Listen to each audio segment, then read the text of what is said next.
You're always looking for somebody who thinks like you, who feels like you, who acts like you. You're looking for a double. This double thing is a big problem. You know, during World War II, Adolf Hitler had many doubles. People who just looked just like him. They were trying to speak they were trained to speak like him, behave like him, all mannerisms, everything. Many tyrants across the world have always tried to have doubles for a variety of reasons. This is a basic trait of a tyrant that you want to have a double. And because lot of marriages are tyrannical, you're trying to have a double. In 1944, when the World War II was beginning to turn against the Third Reich, on a certain day, Himmler, who was the right-hand man of Adolf Hitler, walked into a safe house where there were 8 Hitler doubles. All of them looked like Hitler, they dressed like Hitler, behaved like Hitler, they have been trained for years. And everybody else who deals with them also have to behave as if they are Hitlers. So Heinrich Himmler walked in and said, "Hail Hitlers!" and said, "I have good news and bad news." They all said, "Okay, what's the good news?" The good news is, our Führer is still alive. The bad news is, he lost his left eye. And he pulled out a metal hook. Once you're a double, this is a problem, you know. So whatever happens to the double has to happen to you. If they become miserable, you must become miserable. If you show joy on your face, you're finished.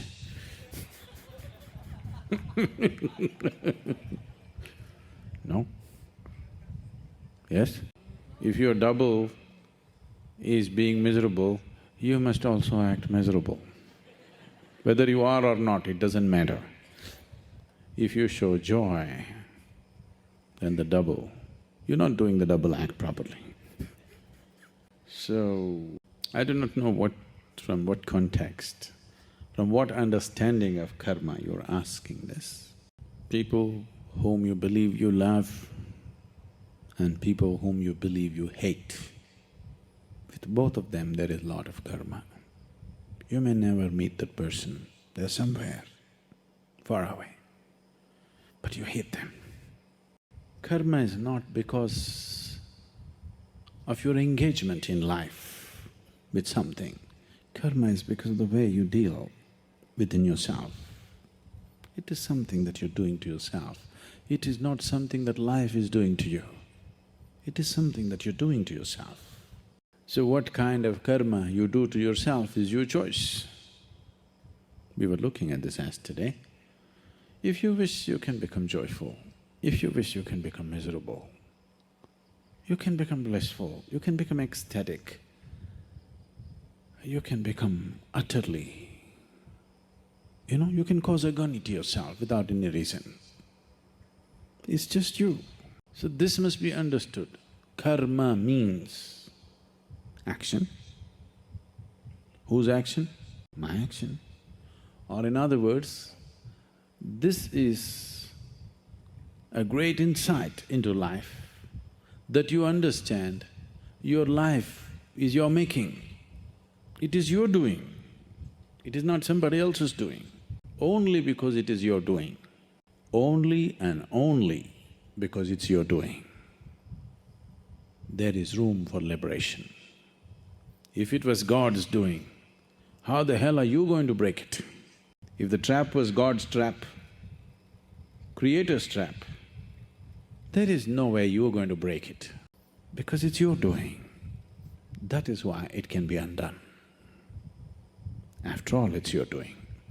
So, you can use somebody people around you, either to break your karma, either to cause a karma of liberation or to cause a karma of bondage. Anyway, you're doing something always, you can't help that, isn't it? Physically, mentally, emotionally, energy-wise, something is happening with you all the time, awake or asleep. You cannot dodge that. If you're aware, you will cause karma of liberation. If you're unaware, you will cause the karma of bondage. You need not necessarily be married for that. You can simply do it. Sitting alone in a room for the rest of your life, you can create karma with everybody in the world.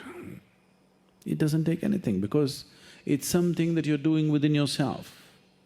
It is not an interaction with somebody, it is something that is happening within you. You are like a silkworm using his own marrow. He's weaving a cocoon for himself. This cocoon is very important. It's going to kill him if he doesn't break it someday. If he breaks it, he becomes a beautiful butterfly, free to fly. If he doesn't, he will die within the cocoon. That's all karma is. If you crack it, it becomes a source of liberation, something very beautiful will happen. No worm can ever imagine what it means to be a butterfly, isn't it? But if you die in it, then it becomes the greatest bondage because you died in your own cocoon, not somebody else's making, your own making. So, karma is not about somebody, whether close to you or far away from you, it's not about somebody, it is what you're doing within yourself. The very fundamentals of karma means it's my doing. Everything that I am is my doing. The moment you think, I'm having karma because of my wife, you miss the whole point. The karma is not because of her, the karma is not because of somebody else. The karma means my doing, my action. This is my creation. The bondage is my creation. So the liberation also has to be my doing. Somebody can help you, but this is an inside job. Because it's an inside job, a little outside help is needed. You're not having karma with anybody. Karma is about you, it is your making, it is your bondage. Two people may be living together, doing many things together. One may be becoming free, another may be getting entangled, isn't it so? Isn't it happening? They are living together, doing the same things. One is using this to get entangled, another is becoming liberated because it's your doing. If it was each other's doing, then both would be entangled. It is not so. The very word karma means it's my doing. Nobody else is involved in this business.